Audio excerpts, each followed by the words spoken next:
আমাদের মুন্সিগঞ্জ এক তথা আপনি জানেন ঢাকার পরে এবং ফরিদপুরের মাঝখানে মাওয়াত থেকে আসলেই আপনি যেহেতু এখান দিয়ে আসেন আপনি জানেন এরপরের অংশটাই মুন্সিগঞ্জ এক।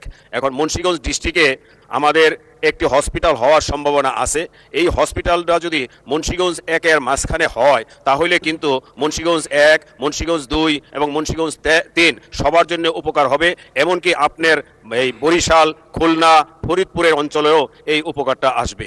অল্পের জন্য ভয়াবহ দুর্ঘটনা থেকে বেঁচে গেল শতাধিক প্রাণ। সিরাজদিখান উপজেলার বালুচর ইউনিয়নের মোল্লাবাজার এলাকায় নরবরে ইঞ্জিন চালিত একটি ফেরিতে অতিরিক্ত যাত্রী বোঝাই করা হয়। ফেরিটি এতটাই ভর্তি ছিল যে সামান্য হলেই পানিতে ডুবে যেতে পারত শতাধিক মানুষ। এদিকে নির্মাণাধীন মোল্লার হাট সেতুর কাজ বছরের পর বছর ঝুলে থাকায় মানুষ বাধ্য হয়ে এই ঝুঁকিপূর্ণ ফেরির উপর নির্ভর করেই চলছে। প্রশ্ন একটাই, আর কত প্রাণ ঝুঁকিতে পড়লে শেষ হবে এই অবহেলা?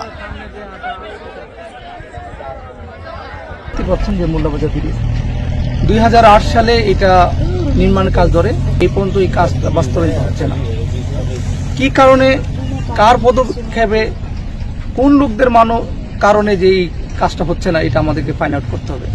এই জন্য দলমত নির্বিশেষে আমরা একটা উদাত্ত আহ্বান জানাবো, সেটা হলো যাতে করে আমরা আমাদের এই মোল্লাবাজার ব্রিজ হাজারো মানুষের, লক্ষ মানুষের ভোগান্তি যাতে দূর হয়। কাজ শেষ হয়নি মোল্লাবাজার সেতুর। সেতুটি চালু হলে রাজধানী থেকে মুন্সিগঞ্জে পৌঁছাতে সময় লাগবে মাত্র 20 মিনিট। এখন লাগছে 2 থেকে 2.5 ঘন্টা। আর যতদিন পর্যন্ত চালু না হবে ততদিন পর্যন্ত খেয়াই একমাত্র ভরসা। এই যে বড় বড় কোম্পানি এই জায়গা কিনোর লেগে ব্রিজটা স্থগিত রাখছে, বুঝছেন, বড় বড় ফাটিয়ে যেগুলি এই নাইলে এই ব্রিজ হয়ে যায় কবে। এই যে বালুচরের ব্রিজটা, এই ব্রিজটার লেগে আমাকে সিরাজ দিঘার লোক একটু আসতে পারে না, বুঝছেন, রুগী নিয়ে আসতে যাইতে কষ্ট করিয়া যারা মানুষের এই বাচ্চা কাচ্চা লিয়ে আইতে অনেক কষ্ট হয়। হ্যাঁ, মানুষের যাতায়াত বালা হারা চায় না, হারা চায় মানুষের ক্যাম্পে অসুবিধা হয়ে করতে চায়। এই বিক্রমপুর বহুদিন আসা যাওয়া, কিন্তু এই আসার পথে এত কষ্ট। অনেক ব্রিজই এর চেয়েও আরও অনেক বড় বড় ব্রিজ হয়ে গেছে, কিন্তু এই ব্রিজ হচ্ছে না এখনও। যাতায়াত পথে অনেক কষ্ট করে পার হতে হয়। 6 মাস যাবত এই ব্রিজটি আর কোনো কাজ, একটা লোকও দেখতে পাচ্ছি না যে যারা এইখানে কোনো কাজ করে। এভাবে ফেলাইয়ে রেখে আমাদের এত ভোগান্তি দিতেছে। এখানে একটা লোক আমি কোনো সময় দেখতে পাই না যে একটা লোকে কাজ করে, একটা লোকও নাই, একটা ঠিকাদারও নাই।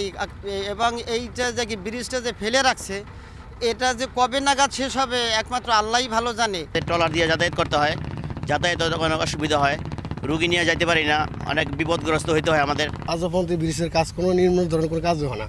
একটা করে গুণা ছুটে, একটা করে গুণা ভাঙে, একটা করে গুণা লাগা, কোনো কাজের কোনো শৃঙ্খলা নেই। ভোগান্তি এই যে বৃষ্টি এলে এই জায়গায় অনেকক্ষণ দাঁড়ায় থাকতে হয়, ভিজতে হয়, ইয়া নাই। আর যে রাস্তাঘাটের যে অবস্থা, মানে টোটাল মিলে তো এটাতে অবভিয়াসলি একটা কি কয় আমাদের জন্য একটা প্রেশার। গার্ডের হেরা টাকা দিয়ে ব্রিজ বন্ধ রাখছে, তো ভাই আমাকে অনেকই সমস্যা হইতেছে।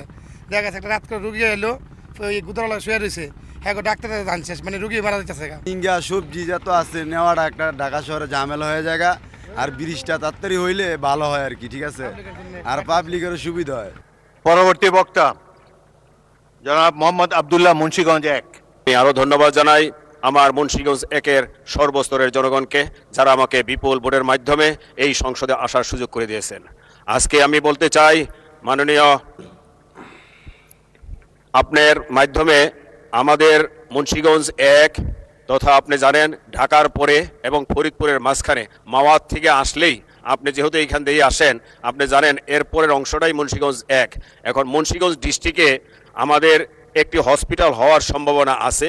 এই হসপিটালটা যদি মুন্সিগঞ্জ একের মাঝখানে হয় তাহলে কিন্তু মুন্সিগঞ্জ এক, মুন্সিগঞ্জ দুই এবং মুন্সিগঞ্জ তিন সবার জন্য উপকার হবে। এমনকি আপনার এই বরিশাল, খুলনা, ফরিদপুরের অঞ্চলেও এই উপকারটা আসবে। আর আমি বলতে চাই, আমার এলাকা মুন্সিগঞ্জ একে কোনো ইউনিভার্সিটি নেই। এইখানে যদি একটা ইউনিভার্সিটি করা হয়, স্যার জগদীশ চন্দ্র বসুর এখানে জায়গা আছে, এখানে একটি কলেজ আছে, সেই জায়গাটি আমরা এই ইউনিভার্সিটির জন্য করতে পারি। সেটা যদি আমাদের মন্ত্রী মহোদয়, শিক্ষামন্ত্রী এক নজর দেন তাহলে এইখানে একটা ইউনিভার্সিটি হলে আমার মনে হয় এই অঞ্চলের উপকার হবে। আশা করি আপনার মাধ্যমে আমি এই উত্তর পাবো। তাই